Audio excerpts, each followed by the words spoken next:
But we have a great person on the phone too. We have Jonah Bloom, who is the editor for Advertising Age and AdAge.com. Jonah, are you there?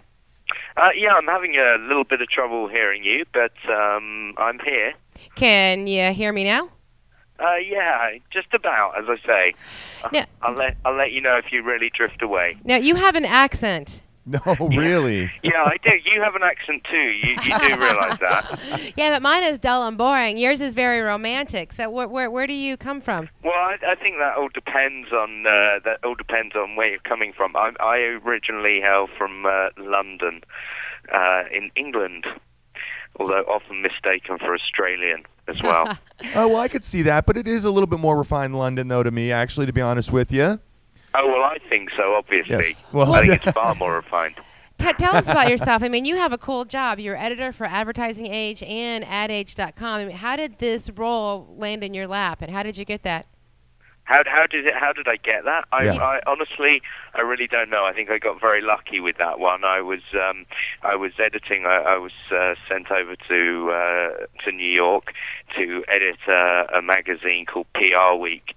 And PR Week is obviously the weekly trade for people in public relations, and it was one of those gigs that was supposed to sort of last for 3 months while I kind of set it up, and I'm still in New York. I don't know what this is, like 8 or 9 years later. So I obviously managed to kind of spin that one out for quite a while, and I was kind of lucky enough that about 5 years ago, the then editor of Advertising Age, Scott Donaton, who's now the publisher here, I don't know, stumbled over me in a bar somewhere, and I railed about what I would do with Ad Age, and he obviously thought that he heard something there that made some kind of sense, and gave me a shot at interviewing and so on when he was looking for an executive editor, and I got the job and did it for a few years, and then when he kind of took the publisher position, I was made editor. So well, you're obviously doing I'm sure there's a lot of luck involved, and being in the right place at the right time. But you're right, it's a really fun job. It's you obviously interesting market to be covering right now. It is, especially with the amount of technology and everything that comes out, and then you're also delivering it through AdAge.com, which is a huge pat on your back for taking a magazine, which people say, oh, it's dying, and bringing it onto the web. Your supplement and the way you guys work back and forth between the print and the web is incredible. Yeah, I mean, I think you hit both the key points there about why it is an exciting job. I mean, the first side of things is that the marketing that we used to cover 15, 20 years ago, it was chiefly about the company, would buy an ad that would blanket a couple of networks, of which there were only 4 or 5. They'd cover off a huge proportion of the population like that, and if the ad hit the mark, hopefully their sales went up. And it really didn't get a lot more complicated than that in many ways. Whereas the market we cover now, I mean, some of these marketers are involved in all kinds of different disciplines. There's a lot more direct marketing and CRM than we've ever seen before. A lot of them using PR techniques, a lot of them interested in design, and as you said, obviously the technology side of things has taken off to the extent that many of the large marketing companies are kind of becoming media owners on the internet. They're trying all kinds of different technological applications to connect with consumers. So it's a much broader range. It's much more exciting. Everyone's trying to innovate. And then, as you said, the other side of it is that the way that we get to deliver our content has obviously broadened enormously. Right. We'll be putting out a couple of videos a week. We do podcasts every week. Right. We've got a number of blogs. We've got all these different channels. So we used to have this very broad audience.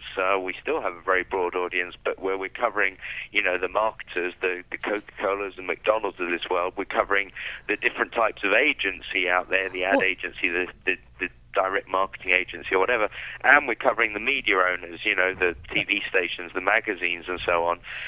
And now one of the great things is that you're not only able to kind of cover them in that broad form and try and pick the issues you think are important for them, but you've also got you can target them with very specific products. Jonah, I'm glad that you mentioned Coca-Cola and McDonald's, because you are one of the only believers in the Apple iPhone. No, and that's everybody, not true. well, I mean, all of the writers and people that were talking about it were more for it wasn't going to last because they were going by the old T-Mobile invention. What made you a believer in the Apple iPhone? And tell me about what you think about the success or how that's going to go.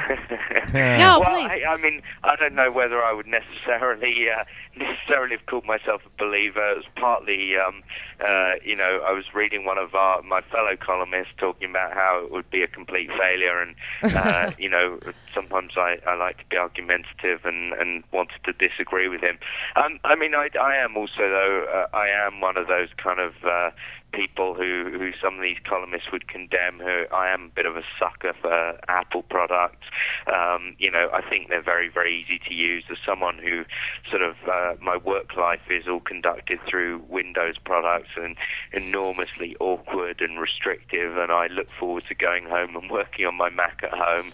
I think that the iPods have revolutionized a lot of people's lives in a lot of different ways, and I felt that they would almost certainly come up with something that was very user-friendly, and I think that a lot of companies get trapped by technology today, and their engineers and their technologists obsess about the applications and the different bells and whistles, but that's not actually what consumers get excited about. Consumers get excited about how something looks, what something says about them, and how easy it is, and how easy it is to use, and how quickly it actually kind of changes their lives. And I think Apple's very, very good at it's cottoned onto that. So I kind of felt from that point of view it'd be a big success. I think the other thing is I think that the phones out there in the market in the US are really have been quite uninspiring for quite a long time, and that it sort of felt like a market where something was waiting to happen. It's something we carry around with us every day. It's possibly the most used item that any of us have on us. There are all kinds of different statistics about how important our phones are to us, and yet, it was probably 2 or 3 years since we last saw a kind of exciting, sexy product in the market. So I kind of feel like it was partly about the fact that I felt Apple would do it well, and partly about the fact that I didn't feel that anyone else was doing it very well. Well, what else could you ever really think with the track record that Apple has? You know what I'm saying? Or Mac has? Sure. It's like everything that they do becomes a cultural icon, becomes something that people want to have as a status symbol, and which Apple always has backed up things with functionality as well as the cool design.